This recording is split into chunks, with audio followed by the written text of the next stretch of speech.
Voici l'histoire d'un bruit, un son indésirable et surtout envahissant. Curieusement, ce bruit n'existe pas. Pourtant, dès qu'il s'installe dans le cerveau, c'est la mort du silence. Ce fantôme porte un nom, c'est l'acouphène. L'acouphène, c'est la perception d'un son qui n'est pas présent dans l'environnement. Il y a des gens qui se disent est-ce que c'est une tumeur? Je deviens fou? Qu'est-ce qui se passe? Sifflement, bourdonnement, sonnerie. L'acouphène prend 1000 visages. Imaginez de passer votre journée à entendre un bruit de marteau-piqueur. Certaines personnes vont être à la limite du suicide.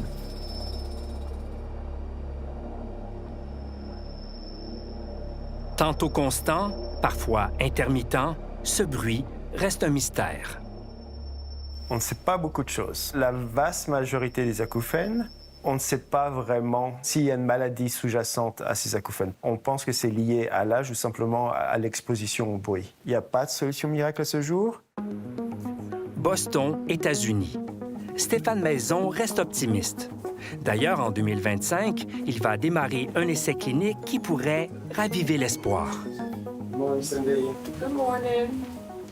Cette sommité dirige l'unité sur les acouphènes, située dans le plus important centre de recherche au monde consacré aux problèmes auditifs. Do you think he's got synaptopathy? Une clinique dont lui-même pourrait être un patient. Si je suis très occupé, j'arrive à ne pas y penser et je les oublie. Par exemple, maintenant, boum, je peux entendre mon acouphène sur l'oreille gauche qui est assez fort. Donc, si on regarde ce qui se passe au niveau du nerf auditif, donc là, on a l'intensité du son. Crayon à la main, il explique que le système auditif est hyperactif. Donc, la fibre, elle va répondre de plus en plus, de plus en plus, de plus en plus. Et à un moment... Il bombarde constamment les aires du cerveau dévolues à l'audition. L'exposition soudaine ou répétée à un bruit peut mener à une perte auditive, tout comme le vieillissement. À ce moment, les sons endommagent les fibres auditives. Ayant horreur du vide, le cerveau réagit. Le cerveau va essayer de compenser cette perte en augmentant le gain, devient hyperactif et la conséquence de cette hyperactivité, c'est la perception d'un son qui n'est pas présent dans l'environnement. L'acouphène serait donc une réaction à la perte des fibres auditives. Mais la science a démontré que c'est plus compliqué que cela. Cette hypothèse a été disputée parce qu'il y a beaucoup de patients qui viennent nous voir en clinique et qui ont des seuils auditifs normaux. Alors, comment expliquer que l'acouphène résulte d'une hyperactivité cérébrale liée à une perte périphérique, alors que des gens qui ont des seuils auditifs normaux peuvent vous dire « j'ai des acouphènes ».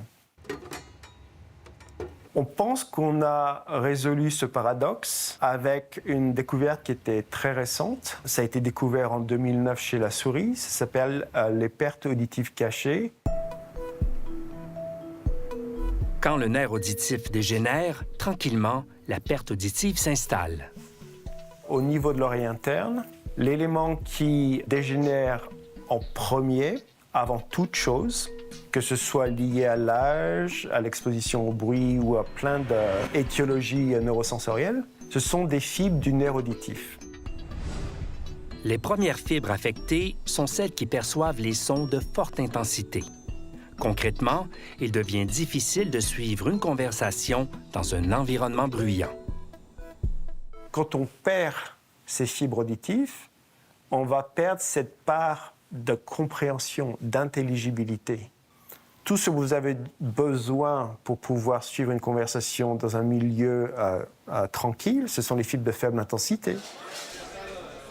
Si vous allez dans un restaurant et que ces fibres vont être manquantes, vous allez avoir de grandes difficultés à suivre la conversation.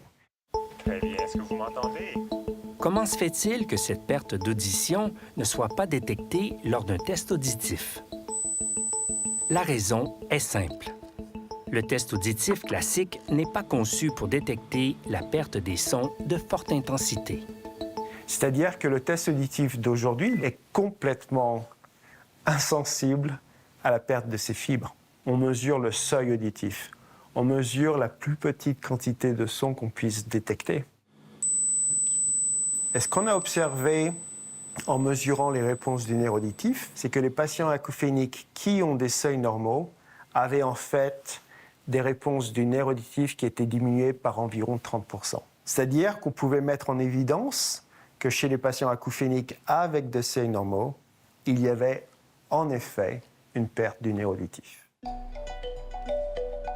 Et si on tentait de réactiver ces fibres? Cette piste, des chercheurs l'ont explorée. Un traitement a même été développé chez la souris. On leur a injecté des neurotrophines, des protéines connues pour leurs effets sur la survie, la croissance et la différenciation neuronale.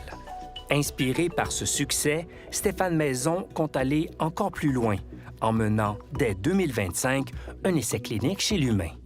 Donc imaginez qu'on puisse rétablir ces fibres auditives.